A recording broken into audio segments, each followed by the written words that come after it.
Morning. আজ সকাল সকাল রান্নাঘর থেকে ভিডিওটা শুরু করলাম। আজকে সানডে, বাড়িতে সবাই আছে, আজকে ছুটির দিন। আর বাড়িতে আজকে আমার একটা গেস্ট আসবে, আমার আদরের গেস্ট। তো তার জন্য আজকে একটু পায়েস হচ্ছে, একটু পায়েস হবে, মালপোয়া হবে, সব করব। মালপোয়ার ব্যাটারও রেডি হয়ে গেছে। এই হচ্ছে মালপোয়ার ব্যাটারটা রেডি করে রেখেছি। এই যে এটা ভাজবে, বিনারানি ভাজবে। আর এখানে হচ্ছে দুধ জাল হচ্ছে। এই দুটো তো হচ্ছে, তার সাথে লাঞ্চের মেনু হচ্ছে। লাঞ্চের মেনু হবে চিকেন, মানে চিলি চিকেন আর ফ্রাইড রাইস। এই হচ্ছে লাঞ্চের মেনু। আর এখানে বিনারানির জল গরম হয়ে গেছে, এখন টিফিনের জন্য আটা মাখবে। চলো শুরু করে দিই। মালপোয়া ভাজতে শুরু করে দিলাম। মালপোয়া ভাজলেই আমার পুরীর মন্দিরের মালপোয়ার কথা খুব মনে পড়ে।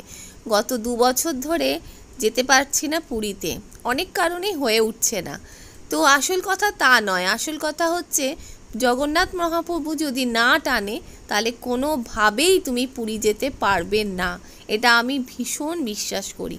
প্রত্যেক বছর পুরী যেতাম, সেখানে 2 বছর ধরে গিয়ে উঠতে পারছি না। তো বিভিন্ন কারণেই হয়ে উঠছে না। এটা আমাদের মনের সান্ত্বনা, আসলে কিন্তু তা নয়। প্রভু না টানলে কোনো তীর্থস্থানেই তুমি যেতে পারবে না, এটা কিন্তু মানতেই হবে।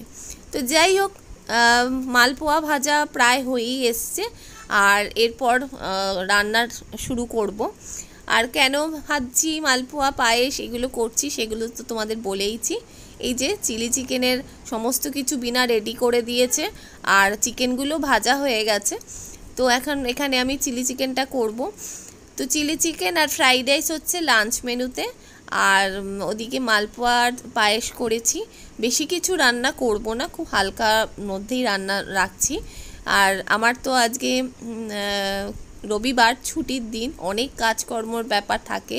তো সবটাই সারা হয়ে গেছে। রান্না হয়ে গেলেই আমি স্নানে যাব, স্নান টান করে আসবো, কারণ প্রায় বেলা হয়েই এসছে। তো চলো রান্নাটা সেরে নিয়ে স্নান করে আসছি। দেখো প্রচণ্ড হাওয়া দিচ্ছে বাইরে, পর্দাগুলো কিভাবে উঠছে। এখানে প্রচুর হাওয়া, 3 দিক খোলা তো প্রচণ্ড হাওয়া দেয়। তবে বাইরে কিন্তু খুব রোদও উঠেছে, মানে মারাত্মকই রোদ। সেই অর্থে মানে হাওয়া এতটা দিচ্ছে, ভাবলাম কি জানি বৃষ্টি আসবে কি না। তো চলো, দুপুর গড়িয়ে এসছে, আমার গেস্টও চলে আসবে এখনই। এই যে আমার মিষ্টি মেয়ে চলে এসেছে। সত্যি আমার খুব একটা মিষ্টি মেয়ে, আমার মেয়েই বলতে পারো। আমার তো মেয়ের খুব শখ, তাই ওকে মেয়ে পাতিয়ে নিয়েছি। ও আমার মেয়েই। আর এখানে আমার ছেলে দাঁড়িয়ে আছে। তো ওরা দুজনে বন্ধু, আর ও আমার মেয়ে। তো আজকে ওরও ছুটির দিনে তো আমার কাছে এসছে। কেন এসছে সবটাই তোমাদের বলবো। এই যে নীলমাধব, গুড মর্নিং। সকালবেলায় চলে এসেছি রান্নাঘরে। আর এখন ঘড়িতে বাজে 6:30। বিনারানি এখনও আসেনি, 7টার সময় ঢুকবে। আর ছেলের মর্নিং ডিউটি, তাই ভাবলাম টিফিনটা আমি বানিয়েই নিই। টিফিন বানাতেই বিনারানি চলে আসবে। আর টিফিনে বানাচ্ছি আমি আটা, ডিম, পেঁয়াজ কুচোনো আর গোলমরিচ, নুন এই দিয়ে ভালো করে ব্যাটার তৈরি করে নিয়েছি। এটাই আমি তেলে একটু পরোটার মতন করে দিচ্ছি। বেশ নরম তুলতুলে হয়, আর খেয়েও পেটটাও ভরে। তো এটা হেলদি একটা ব্রেকফাস্ট, ওর ভালো পছন্দের জিনিস। একটু সস দিয়ে দেব, আর পেঁয়াজ আর শসা একটু কুচিয়ে দিয়ে দেব, তাহলেই ওর টিফিনটা পরিপূর্ণ হলো আর কি। তো খেতে ভালোবাসি, কর্তামশাইও খেতে ভালোবাসি, কর্তামশাইয়ের জন্যও বানাবো। তো চলো বানিয়ে নিই, তারপরে আসছি। আর এদিকে দেখো টিফিন একদম গুছিয়ে রেডি করে দিলাম। এই যে ছেলের টিফিন, সস, পেঁয়াজ, শসা সব দিয়ে দিয়েছি।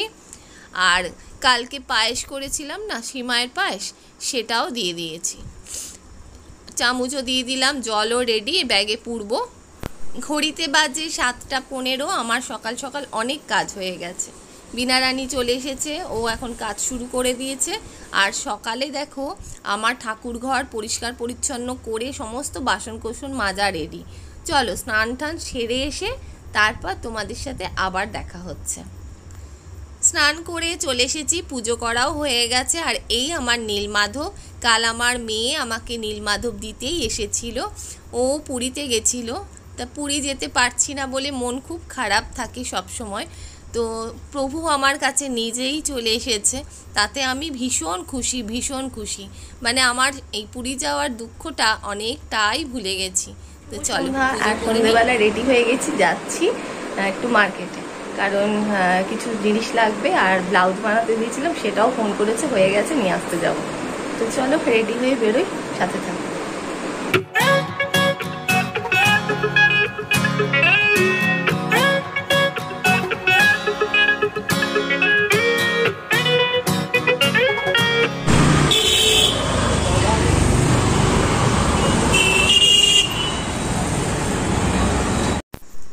আমরা চলে এসেছি এখন চপের দোকানে।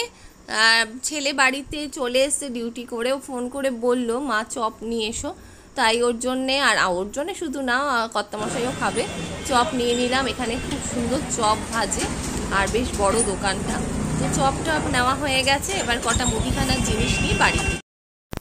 আমাদের সব কাজকর্ম সারা হয়ে গেছে, আমরা এখন বাইপাস দিয়ে ঘুরতে ঘুরতে বাড়ি যাচ্ছি। প্রচণ্ড হাওয়া দিচ্ছে, আর বাইপাসটা তো একটু অন্ধকার, তাই একটু মুখগুলো কালো কালো লাগছে। আর ভীষণ হাওয়া দিচ্ছে, মানে ইচ্ছাই করছে না বাড়ি যাই, মনে হচ্ছে ঘুরে বেড়াই। আর গরম পড়ে গেছে তো বেশ হাওয়াটা দারুণ লাগছে।